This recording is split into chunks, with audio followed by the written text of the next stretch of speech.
Declared a declaration that we were going to fight austerity and the economic thinking that is behind it. And that is exactly what we've been doing over the past 2 years.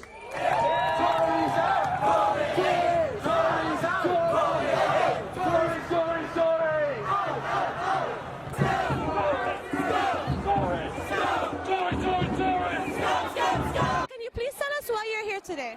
We're here because we are very much outraged by Theresa May clinging on to power. If you look at number of votes, she don't have a majority in terms of number of people voted against her policies, but also inside the parliament she don't have the majority.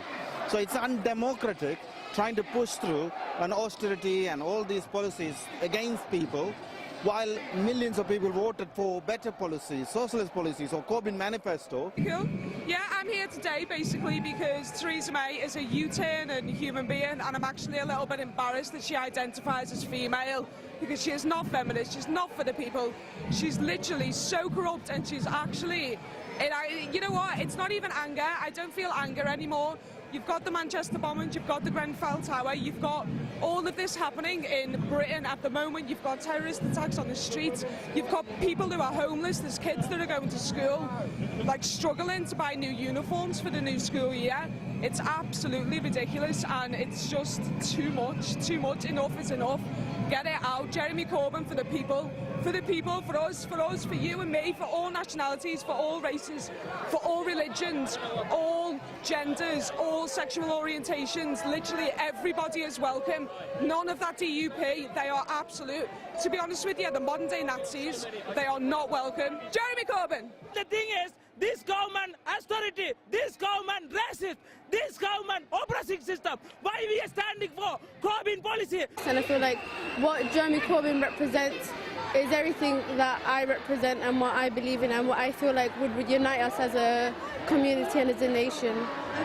They're killing people in tower blocks that burn, they are killing people over loss of benefits, they're killing people with an absence of housing, they're killing people in hospitals. Enough. Just go home or we will come for you.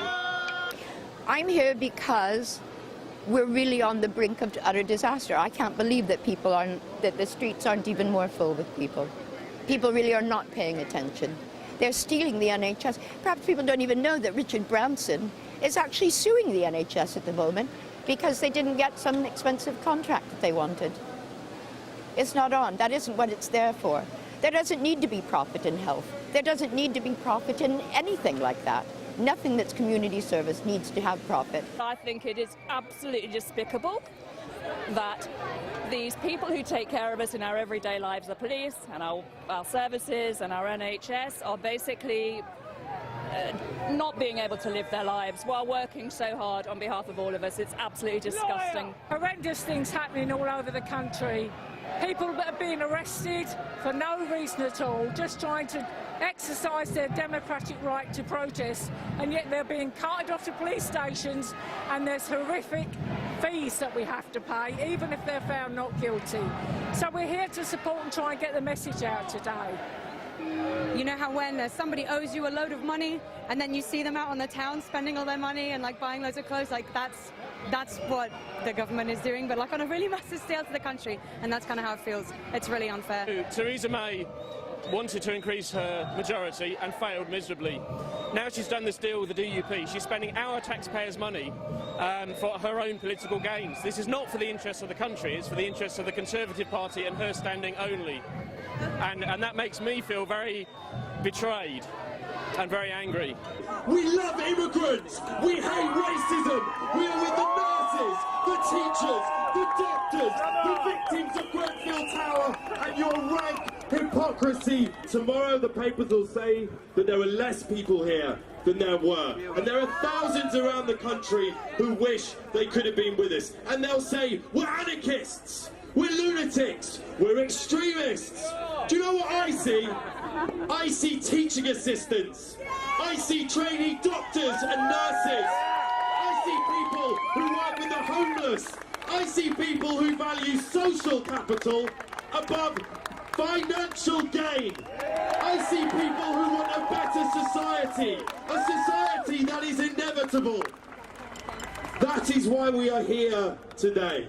The legacy of the Grenfell disaster cannot just be about better standards of building. A purely technical response would be wrong.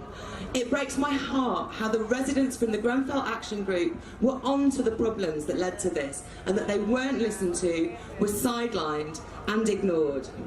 We must treat the underlying disease that led to these deaths, not just the symptoms. And the disease is the appalling attitude of so many of our authorities to people who live in social housing. They cannot convince us that these cuts are necessary while simultaneously gifting tens of billions of pounds worth of tax cuts to the wealthiest and to corporations, and shamelessly bribing the DUP to keep themselves in power. In London, there's been a spike in anti-Muslim hate crime and racist attacks, including that horrific acid attack on that poor young woman who was celebrating her 21st birthday and her cousin. And so we say solidarity with all those victims. We have to take action against those that preach hatred. So that means taking action against the media and the tabloid press who whip up racism on a daily basis. But it also means taking action against politicians that preach hate, and that includes this Tory government and those that sit on the Tory benches with them, voting with them, such as the DUP. Unleashed that day-to-day conversation on every street corner, every cafe and every pub of how differently this country could be run. The Tories are in retreat. Austerity is in retreat. The economic arguments of austerity are in retreat. It's those of social justice, of unity, of people coming together to oppose racism and all those that would divide us that are the ones that are moving forward. This is the age of imagination. This is the age in which we will achieve that decency and social justice that we all crave. That is what brings us here together today. That's what keeps us here together today, and that will take us forward in the future to build that